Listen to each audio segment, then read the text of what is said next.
ओम श्री गणेशाय नमः। राधे राधे दोस्तों, आप सभी का मेरे चैनल व्रत कथा टोटके में स्वागत है। दोस्तों, आज की वीडियो में हम पुत्र प्राप्ति के लिए कंसीव डेट निकालना बता रहे हैं, यानी कौन से दिनों में आपको प्रयोग करना चाहिए जिससे आपको पुत्र संतान की प्राप्ति हो।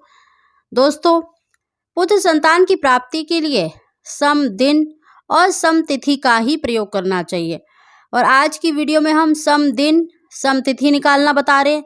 साथ ही गर्भधारण से पहले स्त्री पुरुष को, हस्बैंड वाइफ को किस करवट से सोना चाहिए या किस साइड सोना चाहिए जिससे उन्हें पुत्र संतान की प्राप्ति हो सके। संपूर्ण जानकारी दे रहे हैं कि गर्भधारण से पहले और गर्भधारण के बाद किस करवट सोना चाहिए जिससे आपको पुत्र संतान की प्राप्ति हो सके। दोस्तों, उसे जानने से पहले जो पहली बार मेरी वीडियो को सुन रहे हैं, प्लीज़ मेरे चैनल को सब्सक्राइब करें, बगल में बेल आइकन को दबा दें जिससे मेरी आने वाली सभी वीडियो का नोटिफिकेशन सबसे पहले आप तक पहुंच सके। दोस्तों, सबसे पहले देखिए सम दिन और सम तिथि क्या होती हैं और कंसीव किस समय पर करना चाहिए। देखिए, जो लेडीज़ होती है, जो उसके मासिक धर्म होते हैं यानी पीरियड्स से लेकर 16 दिन तक को कंसीव करने में बहुत ही श्रेष्ठ माना जाता है।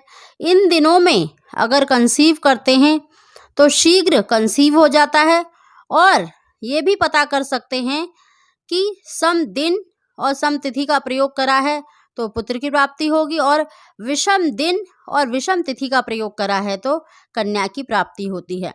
तो पीरियड से पहले दिन से काउंट करें, पहला, दूसरा, तीसरा, चौथा, पांचवा, छठा। देखिए, वैसे तो जो लेडीज़ होती है चौथे दिन शुद्ध मानी जाती है, लेकिन ज़्यादातर छठे दिन शुद्ध होती हैं, और 8वें दिन से उनको काउंट करना चाहिए। यानी मासिक धर्म यानी पीरियड्स के 8वां, 10वां, 12वां, 14वां और 16वां दिन, ये हो गए सम दिन। और इसके साथ हमें यूज़ करनी होती है सम तिथियाँ, जैसे द्वितीया हो गई, चतुर्थी हो गई, षष्ठी हो गई, अष्टमी छोड़ दीजिए, अष्टमी को भी प्रयोग नहीं करना चाहिए क्योंकि उसमें कन्या की प्राप्ति होती है। तो दशमी, द्वादशी और चतुर्दशी भी देखिए अमावस वाली नहीं होनी चाहिए, वरना आप उसका भी प्रयोग कर सकते हैं। और इन सम दिनों में और सम तिथि में अगर शनिवार का दिन पड़ जाता है तो शनिवार का दिन भी मतलब प्रयोग नहीं करना चाहिए। कहते हैं शनिवार के दिन रहने वाला बच्चा अल्पायु होता है और नपुंसक होने के चांसेस होते हैं, तो इसीलिए शनिवार का दिन भी आप छोड़ दें। तो ये समझ लीजिए कि पीरियड्स के छठे दिन जो लेडीज़ है वो शुद्ध हो जाती है, तो 8वें दिन, 10वें दिन, 12वें, 14वां और 16वां दिन उसको प्रयोग करना चाहिए। और उसके साथ सम तिथि जो हिंदू पंचांग के अनुसार होती हैं तिथियां, द्वितीया, चतुर्थी, षष्ठी, तो वो देख लेना चाहिए कि जो तिथि है वो सम है कि नहीं है, तो उन दिनों का प्रयोग करना चाहिए। अगर आप पीरियड्स के विषम दिन का प्रयोग करते हैं, जैसे 7वां दिन, पीरियड्स से 7वां दिन, 9वां दिन, 11वां दिन, 13वां दिन, 15वां दिन, और इनके साथ विषम तिथियों का जैसे तृतीया, पंचमी, सप्तमी, नवमी, एकादशी, त्रयोदशी, ऐसी विषम तिथियों का प्रयोग करते हैं तो कन्या की प्राप्ति होती है। तो इसीलिए पुत्र संतान की प्राप्ति के लिए सम दिन के साथ सम तिथि का ही प्रयोग करना चाहिए। तो दोस्तों, उम्मीद करती हूँ आपको सम दिन और सम तिथि की गणना का पता लग गया होगा, आपको समझ आ गया होगा। अब इसके बाद चलते हैं गर्भधारण के समय जो लेडीज़ है यानी जो वाइफ है उसको किस साइड सोना चाहिए और हस्बैंड को किस साइड सोना चाहिए, उसका हम वर्णन कर रहे हैं। देखिए, जो लेडीज़ होती है उसको अपने हस्बैंड के लेफ्ट साइड सोना चाहिए और हस्बैंड को अपनी वाइफ के राइट साइड सोना चाहिए, क्योंकि गर्भधारण के समय से पहले लेडीज़ अगर लेफ्ट साइड सोती है यानी बाईं तरफ सोती है और थोड़ी देर बाद उसका जो अपने हस्बैंड की तरफ करवट लेती है तो उसका बायां स्वर चलता है, यानी उसका जो राइट हैंड है वो नीचे होता है और लेफ्ट हैंड ऊपर होता है।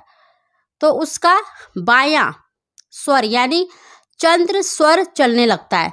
जो हमारी नासिका होती है, नाक होती है, उसका आप देखेंगे जो स्वर है वो बायां स्वर चलने लग जाता है। और जब हस्बैंड अपनी वाइफ की तरफ करवट लेता है तो उसका जो मतलब लेफ्ट हैंड है वो नीचे होता है और राइट हैंड ऊपर होता है और उसका दायां स्वर यानी सूर्य स्वर चलने लगता है। यानी दायां राइट हैंड ऊपर होता है और राइट स्वर ही उसका चलता है, उसको कहते हैं सूर्य स्वर। और जब लेडीज़ का चंद्र स्वर और पुरुष का सूर्य स्वर चलता है, तब जब वो कंसीव करते हैं, गर्भ धारण करते हैं, तो पुत्र संतान की ही प्राप्ति होती है। ये शास्त्रों में वर्णित है।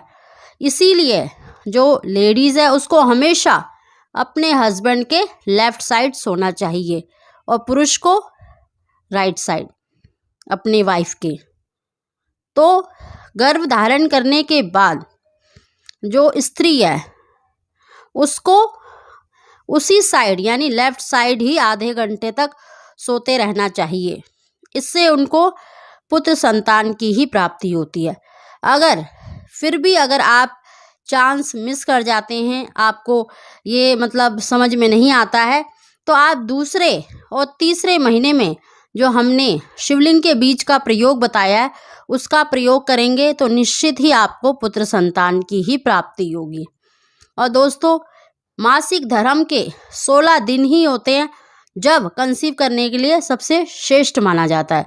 इसीलिए अगर आपको पुत्र संतान की ही इच्छा है तो आपको सम दिन और सम तिथि का प्रयोग करना चाहिए और जो मैंने गर्भधारण की विधि बताई है उसी प्रकार से शयन करना चाहिए, क्योंकि जो स्त्री होती है उसके पास सिर्फ एक्स जीवाणु होते हैं और पुरुष के पास एक्स और वाई दोनों ही जीवाणु होते हैं। और जब सम दिन और सम तिथि का प्रयोग करते हैं तो उन दिनों में जो पुरुष प्रधान होता है उसका वायु जीवाणु ही निष्कासित होता है। तो इसीलिए उन दिनों का ही प्रयोग करें तो निश्चित ही आपको पुत्र संतान की प्राप्ति होगी। दोस्तों, उम्मीद करती हूँ कि आपको अच्छे से समझ आ गया होगा सम दिन और सम तिथि और कंसीव करते समय किस करवट से या किस साइड आपको सोना चाहिए उसकी भी हमने जानकारी दी है। अगर फिर भी आपको समझ ना आए तो वीडियो को दोबारा से सुने और ध्यान से सुने जिससे आपको समझ आ जाए। और फिर भी अगर आप चांस मिस कर जाते हैं तो दूसरे और तीसरे महीने में आपको शिवलिंग के बीज का प्रयोग करना चाहिए। अगर आपको हमारी जानकारी पसंद आई हो तो प्लीज़ इसको लाइक और शेयर अवश्य करें। आप सभी को ओम श्री गणेशाय नमः।